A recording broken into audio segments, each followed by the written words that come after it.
Oi pessoal, na aula de hoje falaremos sobre coesão parte 2. Já tem a parte 1 aqui no canal, então quem ainda não assistiu, corre lá na playlist para ver, porque é muito importante para vocês poderem entender essa parte 2, tá? Essa aula é uma continuação. Hoje falaremos sobre coesão referencial. Na parte 1, a gente abordou a parte de conectivos e de operadores argumentativos.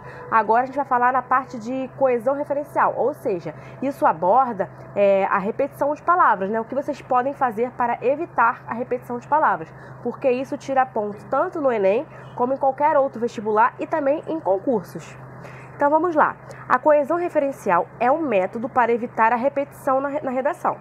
Como o nome diz, há um referente, né? Ou seja, há sempre uma palavrinha como referência.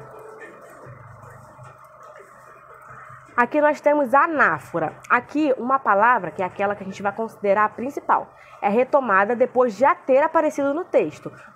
Coloquei alguns exemplos aqui para ficar mais claro para vocês. Ó, Ana foi ao cinema, depois ela foi comer no fast food. Ou seja, percebam que aqui o meu referente é a Ana. E depois eu substituí Ana pelo pronome ela. Olha como ia ficar repetitivo se eu colocasse Ana foi ao cinema, depois Ana foi comer no fast food. E aí se fosse, isso aqui não ficou tão ruim porque foi só, né, duas frases. Mas se fosse um texto inteiro, toda hora falasse Ana, Ana, Ana, Ana, Ana, porque a Ana foi ao cinema, depois a Ana foi comer, depois a Ana foi pra escola, depois a Ana foi dormir, depois a Ana, ia ficar muito repetitivo. Então a gente pode fazer essas pequenas alterações, tá? Ou seja, anáfora é quando a gente tem uma palavrinha, pode ser um substantivo, um adjetivo, qualquer palavrinha. E a gente vai retomar essa palavra por meio da substituição, tá? A gente não vai repetir a palavra, a gente vai substituí-la por uma outra coisa. Aqui a gente substituiu pelo pronome ela. A gente também poderia colocar, por exemplo, depois a garota, tá? Que já é outro substantivo, mas que faz referência a Ana.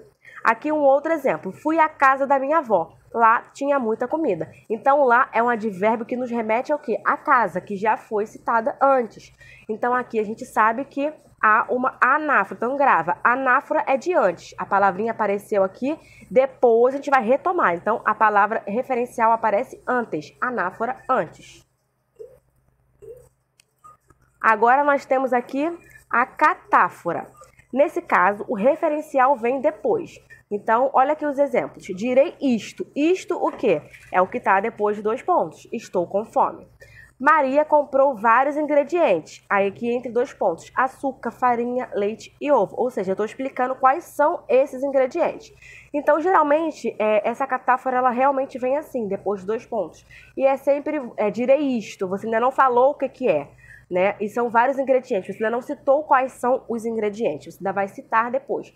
Então, catáfora é quando a gente usa alguma palavrinha para depois explicar o que era para ser dito antes, para não ficar repetitivo. Esse exemplo aqui está bem claro para vocês poderem entender.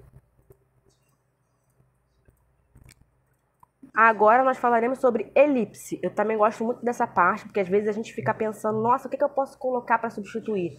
E às vezes você já usou muitas coisas, já colocou muito pronome, muito ele, muito ela no texto e já não tem mais o que colocar. Então, esse aqui é um bom método, tá? Para quem já tá, assim, cansado ali na hora da redação, tendo que entregar a prova e não lembrando o que pode colocar. Então, elipse é a omissão de uma palavra ou termo para evitar repetição. Lógico que sempre que a gente perceber que isso aqui vai ser possível no texto, ó. Eu fui ao cinema, depois comi um lanche delicioso. Perceba que aqui, pelo verbo comi, né, pela desinência verbal, a gente consegue identificar que está na primeira pessoa, assim como o pronomezinho que está aqui, né, que é o sujeito. Eu fui ao cinema. Ou seja, eu não preciso falar eu fui ao cinema, depois eu comi um lanche delicioso e eu também bebi Coca-Cola, por exemplo. Então vai ficar muito eu. Então eu não preciso fazer essa repetição, eu posso simplesmente não escrever. Então ficou eu fui ao cinema, depois comi um lanche delicioso. Aqui um outro exemplo. Gustavo ama chocolate, mas não gosta de morango.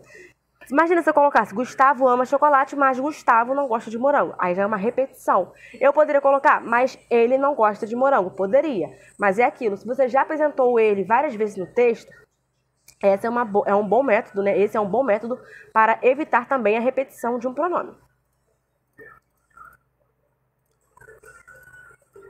Então é isso, gente. A aula foi bem curtinha mesmo, porque não é um conteúdo muito difícil. Como eu falei, essa é a segunda parte sobre coesão. A primeira parte vocês podem voltar aí na playlist, que vocês vão achar lá Coesão, parte 1, onde eu trato sobre o que é de fato a coesão textual e abordo um pouco dos conectivos. Espero que vocês tenham gostado, compartilhem essa aula, se inscrevam no meu canal, curtam e comentem esse vídeo e até a próxima!